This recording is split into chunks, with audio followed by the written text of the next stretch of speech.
Impian Nia gadis penjual gorengan untuk bisa berkuliah ikut terkubur bersama jasadnya.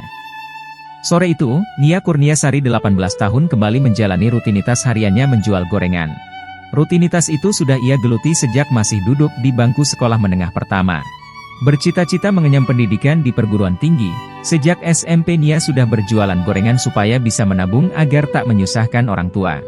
Cita-cita besarnya itu membuat Nia tidak malu atau takut menjadi penjual gorengan meski harus kehilangan waktu bermain seperti anak sebayanya. Setiap pulang sekolah, ia mengganti baju lalu istirahat sebentar, setelah itu mulai menyiapkan dagangan untuk dijajakan sekeliling rumah, ujar ayahnya Asril, mengenang anak perempuannya itu.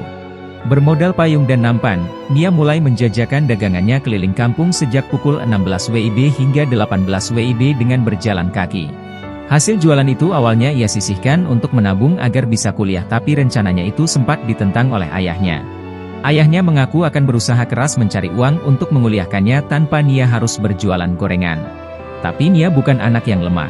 Ia bersikukuh untuk tetap berjualan dengan alasan membantu orang tua. Terpaksa saya turuti saja, ujar Arsil mengenang anak kedua dari 4 bersaudara itu.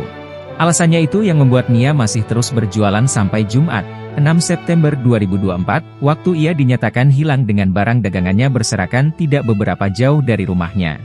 Kabar kehilangan Nia sempat membuat heboh masyarakat Nagari Guguak 2X11 6 Lingkung, mengingat sosok Nia yang sangat luar biasa. Sejak Nia dinyatakan hilang, seluruh warga langsung melakukan pencarian mulai pukul 23 WIB sampai 4 WIB tapi hasilnya nihil. Ketika pencarian dilanjutkan Sabtu, masyarakat menemukan barang dagangan Nia mulai dari gorengan, kantong plastik, botol saus dan uang tidak beberapa jauh dari lokasi rumahnya. Barang dagangan Nia itu ditemukan dalam kondisi berserakan di tanah, melihat itu kuat dugaan masyarakat bahwa Nia mengalami tindak kejahatan. Setelah menemukan barang dagangan Nia, berturut-turut warga bersama tim gabungan menemukan pakaiannya di seberang lokasi penemuan dagangan. Terakhir baru warga menemukan gundukan tanah merah dan ikat rambut Nia, saat itu baru ditemukan juga tubuh Nia. Tubuhnya ditemukan dalam kondisi terkubur dalam tanah dengan kondisi tanpa busana. Jasad tersebut langsung dievakuasi pihak berwajib untuk dilakukan autopsi. Kemarin, autopsi selesai dilakukan dan jenazah Nia juga sudah dimakamkan di kuburan dekat kediamannya. Melalui pemakaman tersebut, Nia bersama mimpinya untuk kuliah turut terkubur. Kematiannya masih misterius. Pelaku belum diketahui dan hasil autopsi juga belum bisa diungkap oleh polisi.